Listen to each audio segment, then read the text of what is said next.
Umatras ba talaga yung alien na addict na si Aklas? Hindi. Pero alam mo, nagpapahype lang yung gago dun sa video na nakita mo.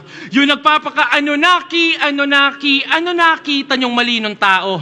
Kasi nung si Akata, tinira PSP, magandang hype daw para sa liga, ika nyo. Pero yung addict na sindi ng sindi pa yung nasindikato.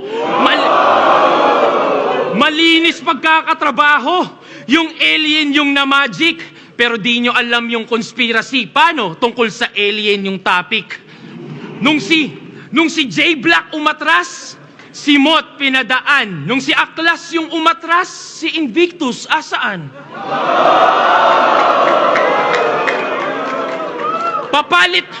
Papalit-palit na mga player para lang dyan ay sus.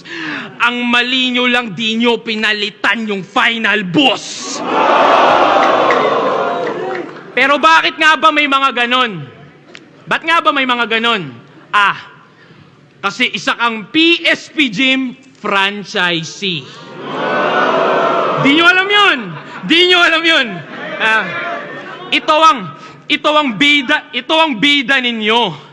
Business partner. So basically, may-ari ka rin ng liga na to. Ikaw yung poster boy, pero ako lagi yung most viewed. Tang ina mo, ito'y sampal.